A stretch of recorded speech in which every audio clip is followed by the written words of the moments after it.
Iole, man. We here with you. I asked you for a fight prediction. I didn't know if you were going to give us one, but like the man that you are, you're going to give us one, man. Predictions are free, so we go. Free, yeah.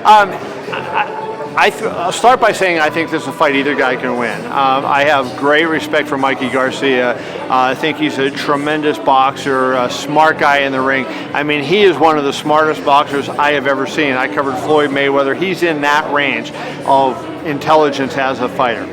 But that being said, I'm going to pick Errol Spence Jr. to win the fight by decision. I don't think he's going to just walk right through Mikey. I think Mikey's too good, too smart, and so I think Mikey will come up with a good plan of attack to try to kind of neutralize Errol's offense.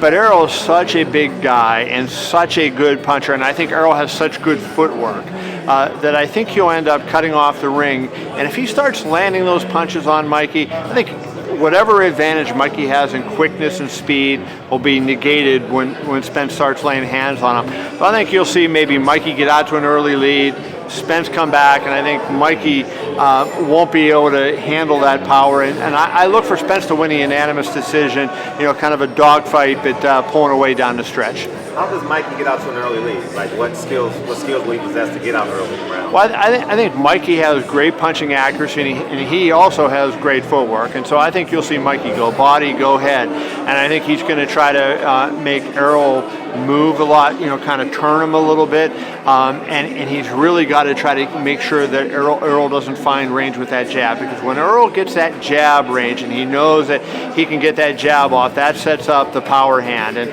he gets that power shot going, and that's curtains for Mikey. So I think you'll see Mikey try to turn him, try to move him, get him to fight when he doesn't want to necessarily fight, tie him up when he's looking to fight, and I think vary his attack. I think he'll do that, and I think he'll be successful at it, but I think eventually Errol will turn the fight around.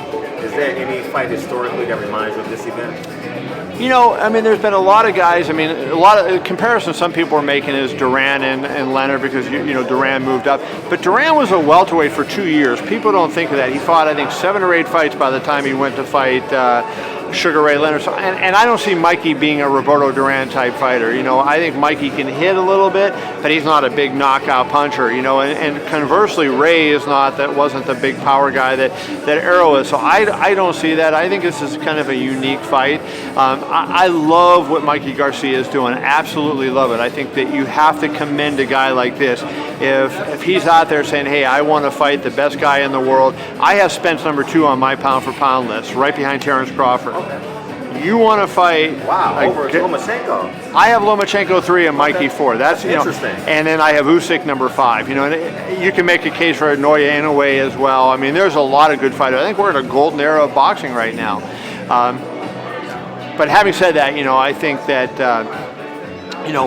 Mikey's game plan and his attack is so good that he's going to keep himself in the fight, but eventually Errol will take over. You get some cool points from me. You got Terrence Crawford, Errol Spence 1 and 2 on your pound for pound list. And now a lot of people would be mad and say, how do I have Errol Spence up that high? Because who is he beating, right? But when I look at it, I say, hey, you can only beat who will get in the ring with you, and he's the guy is talented. You just look at him. I was in the Olympics in 2012, and when I came out of the Olympics, I wrote a story and I said the 3 best pro prospects in my mind are #3, Jose Ramirez, #2, Marcus Brown, and #1, Errol Spence Jr. So I did pretty good. For a while I thought Marcus Brown was going to let me down because he was kind of going there, but he pulled through, and I think he looks like a real good light heavyweight now. But Spence, to me, from the time I saw him at the Olympics until now, I think he's been a fantastic fighter, and I think nothing but better days are ahead for him. Now, since you had Terrence Crawford #1 pound for pound, I didn't see a fight between Terrence Crawford and Errol Spence. I'm glad I don't have to answer that today, right? I can make 2 cases. I think if they were to fight Saturday, I would say I might favor Spence just because of the size factor a little bit. Crawford, I know he gets annoyed when you bring up the size, and he gets annoyed at anything you bring up against him. and he's certainly against Jeff Horn. Jeff Horn's nowhere near the fighter that Errol Spence is, but Jeff Horn's a big physical fighter, and Bud broke him down and looked really good. And so But having said that, I think, if they fought now, but Crawford is so good and he's like Mikey Garcia in that he has this very good head on his shoulders and he understands boxing, and there's nothing that he doesn't do well. And so I think if you give him another couple fights where he just gets settled at welterweight, used to feeling that welterweight power, and I might lean toward Crawford, but I don't have to make that prediction today. I got to make Garcia and Spence, so I'll just say that it'll be a hell of a fight that I hope one day happens. Now you're leaning towards Errol Spence. If Mikey Garcia was to lose this fight, where do you think he goes from there? Do you think he could go back down and possibly make the fight with Lomachenko or something like that? I don't think Top Rank would want to do that fight, especially if Mikey loses, right? I mean, it's a shame that fight didn't happen, and shame on Top Rank for not, stepping up to make it. I mean, the one thing that Mikey Garcia did with his lawsuit that you have to commend is he gave himself flexibility to fight anywhere. And so he's out there, I know I wrote this in my story today, he recently talked to Golden Boy about fighting, on some of their shows. He has talked to Top Rank about fighting on their shows. He's willing to fight whoever it is so that he can fight the best guys in the world. Will he get that fight? I mean, I would love it, but I think Top Rank would look at it and say, why do I want to do that fight when he just lost? If he was undefeated and had won, okay, they might want to do it. So I think from a business standpoint, they wouldn't let it happen. I just wish people would say sometimes, you know what, screw the business angle and let the best fights happen, because if you always let the best fights happen, you get more people interested. I understand in a vacuum you say, well, Mikey lost, why would I put him against Lomachenko? And if you're just talking that one fight, I get it. But when you're looking at the broader picture of boxing, what's good for boxing is for the best guys to fight each other and get people jazzed up about the fights. Oh my God, Mikey's fighting Loma. That's what is good for the sport. And if you could get that to happen on a regular basis, this sport would blow up. I mean, it's already doing big things, given how poorly I think it's managed overall. But I wish I was optimistic that they would fight, but I don't think they will. Now, you mentioned Usyk as number 5 on your pound count, if I'm not mistaken. Do you think a guy like Deontay Wilder can make a pound for pound, being that he fights so as a low heavyweight, 208, 210? He could make it, but the problem is, look at his fights. Like when you're looking, he's behind in most of his fights, right? No, he wins them, and so at the end of the day, winning is what counts. But when you're talking about the best fighters in the world, so what I always say is like, what if everybody retained their skills like on a video game and they went to the same weight? Okay, so you have the same power proportionally, the same dimensions proportionally, who would win? And I look at it and say, do you think that Terence Crawford at the same weight as Deontay Wilder would get knocked out? I don't think so, right? Do I think that, I just look at these guys and I say, hey, I think that Deontay is just not that quality of boxer against those level guys. He's a hell of a fighter, and I think Deontay is one of the best guys for the sport, and I wish he was promoted, more vigorously, because I think he is a tremendous person, and he's a charismatic guy, and he's a fun guy to watch fight, and I'm upset that he's not fighting Fury again. I know he's upset about it. Another terrible move for boxing. I mean, people were jazzed up about the fight. You got people happy about the fight, and then what are you doing? You're not making it again. I mean, it's just like, same old business in boxing. But because Deontay, he's not, he's just so powerful of a guy. I don't think you put him on a pound for pound list, at least not above Usyk. Now, he may fight Usyk and knock him out because he's just that kind of powerful guy, but Usyk is such a good boxer.